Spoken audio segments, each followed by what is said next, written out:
Good evening guys.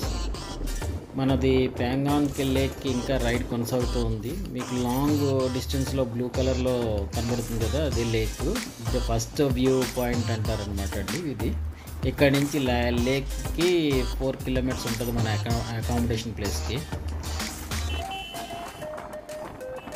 అలాగే వెళ్తున్నాము.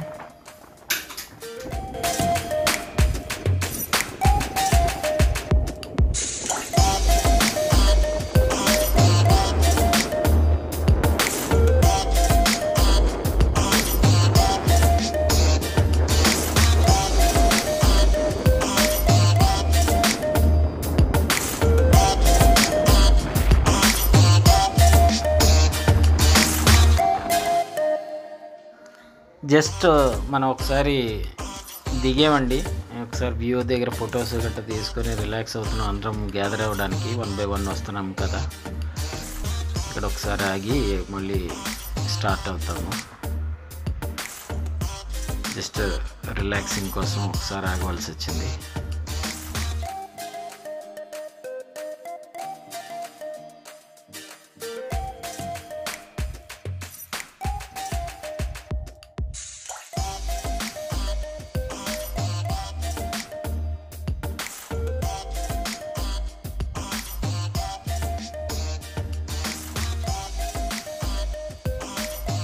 ఆ వైట్ కార్ కనబడుతుంది కదండి, మా లగేజ్ అంతా దాంట్లోనే ఉంది. అలాంటి 2 కార్లు వచ్చాయి. ఓ దాంట్లో ఏమో మెకానిక్ను రిపేరింగ్ సెక్షన్ ఉంటుంది. వీళ్ళందరూ మా Vizag batch friends. Rajendra and Bhanu and Naushad and Paparao and Suresh and మీ ఆల్సో.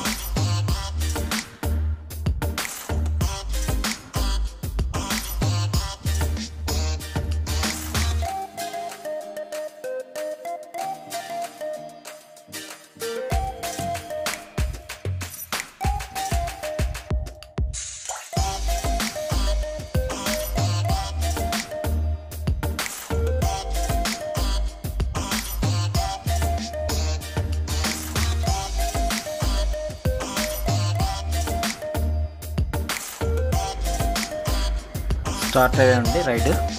లెఫ్ట్ సైడ్ ఉన్నాయి కదా, ఏ అకామిడేషన్ టెంట్స్ అనమాట. లోయర్ సెక్షన్లో ఉన్నాయి అనమాట, డౌన్లో. ఇప్పుడు ఈయన ఎక్కడికి తీసుకెళ్తారో మాకు ఇంకా తెలియదు అనమాట. మా అకామిడేషన్ ప్లేస్ ఇంకా వెళ్తున్నాము. 2 కిలోమీటర్స్ వెళ్ళాలనుకుంటానండి. లెఫ్ట్ సైడ్ ఉన్నదంతా ఇంకా ప్యాంగాంగ్ లేక్ అండి. ది ప్యాంగాంగ్ లేక్ పొడవు వచ్చి 134 కిలోమీటర్స్ ఉంటుందంటండి.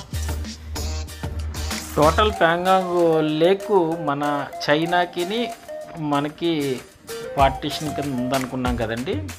50% అంట చైనాలో ఉందంటండి, 40% ఏమో ఇండియాలో ఉందంట. కామన్ 10% ఏమో బఫర్ జోన్ అంటున్నారనమాట అండి.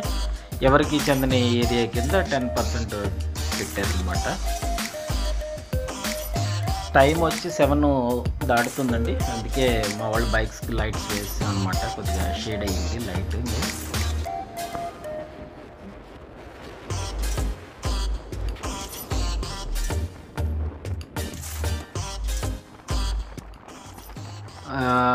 గోల్డెన్ ఈగల్ వాళ్ళు పంపించిన రూట్ గైడ్ అనమాట అండి. ఈయనే మొత్తం మమ్మల్ని గైడ్ చేస్తూ ఉంటాడు. ఫ్రంట్ ఆయన వెళ్తూ ఉంటాడు. సెకండ్ పొజిషన్లో మేమే ఉన్నాము. ఆల్రెడీ ఇప్పుడు మేము రీచ్ అయిపోయామండి టెంట్కి, మాకు ఇచ్చిన అకామిడేషన్కి. ఇప్పుడు టైం వచ్చి 7:30 అయిందండి. ఎదురుగుంటా ఉన్నది లైటింగ్ వెలుగుతుంది కదా, అదే ప్యాంట్రీ అనమాట. అంటే ఇప్పుడు నైట్ మేము వెళ్ళి డిన్నర్ చేయవలసిన ప్లేస్ అనమాట. ఇవన్నీ కూడా మాకు ఇచ్చిన టెంట్స్. ఒక్కొక్క టెంట్లోని 2 మెంబర్స్కి అకామిడేషన్ ఇచ్చారండి.